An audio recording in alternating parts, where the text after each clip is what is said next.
Mukesh Ambani's Jio controls over 60% of India's mobile data traffic on its 4G and 5G networks and carries nearly 8% of global mobile traffic, surpassing even major global operators like China Mobile.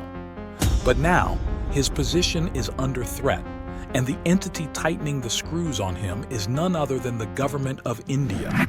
While 6G is still some years away, what is hot and happening in the telecom market is satellite broadband.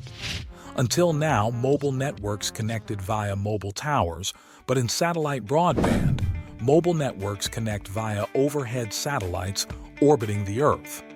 And Elon Musk has the largest of these networks, Starlink, with 6,400 active satellites orbiting Earth, providing low latency, meaning faster broadband through their LEO, low Earth orbit, global satellite constellations without digging roads. This he now wants to bring into India. And the threat is that with Jio not having any satellite, Musk can do to Jio IEE what Jio did to other telecom players in India: offer mobile services at an even cheaper rate than they are now. And with Ambani having spent over $19 billion in airwave auctions till now, the risks of losing broadband customers to Musk would be huge and could affect his planned IPO of Jio in 2025. Typically, the government of India sells spectrum and players like Jio, Airtel, Vi bid for and buy it. But this time, the government of India is going to allocate it to all players, which means that Jio cannot outbid others and buy the preferred spectrum, and thus keep Musk at bay. So Ambani, through Jio's head of regulatory affairs, wrote to TRAI seeking a review of their paper of September 27, 2024, in which they had concluded that satellite broadband spectrum would be allocated and not auctioned, meaning it would give access to other global players like Starlink, which has V1 satellites with 20 Gbps capacity, V2 Mini with 80 Gbps capacity, an upcoming V2 with 10 times the capacity of V1, Bharati OneWeb, and Amazon's Project Kuiper, whose satellites are expected to handle up to 1 terabit per second, TBPs, of traffic.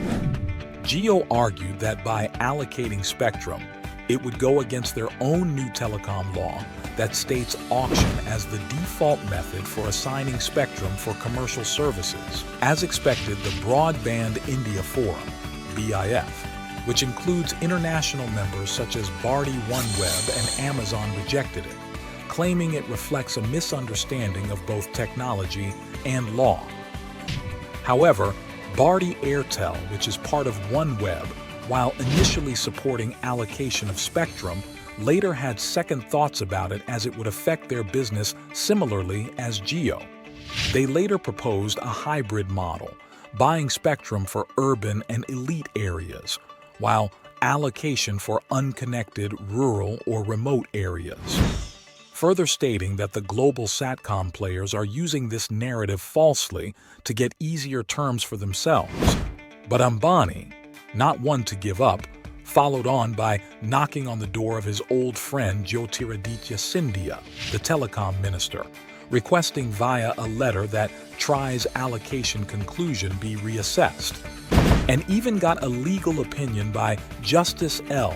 Nageshwara Rao, a former Supreme Court judge who argued that in the consultation paper, TRAI had blatantly violated its transparency obligations under Section 11(4) TRAI Act by not giving the stakeholders an opportunity to give their comments on the level playing field issue, further stating that the list under Schedule 1 of the Telecommunications Act was not frozen and could be amended from time to time. But nothing seemed to work in his favor as Scindia chose to support administrative allocation, saying that satellite spectrum across the world is allocated, so if India is to auction, then it would mean doing something different from the rest of the world. Later, TRAI, which is likely to announce its final recommendation in December, also reached the same conclusion and refused to issue a new consultation paper. However, the government is yet to start the spectrum allocation, as it tries recommendations to finalize the rules on pricing and method of allocation. But all in all, it is infeasible for any country to auction satellite spectrum, given its very nature. Unlike terrestrial spectrum, which is used for mobile communications, satellite spectrum has no national territorial limits and is international in character and coordinated and managed by a UN agency, International Telecommunications Union, ITU. And talking about the law in India, the Telecommunications Act of 2023 has already put satellite broadband communications under the first schedule, which exempts the spectrum to be offered through auction.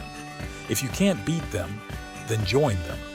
Jio recently tied up with Luxembourg-based SES, who also provides satellite broadband services, having 70 satellites, making it probably the first time that Mukesh Ambani hasn't been able to change a policy in his favor.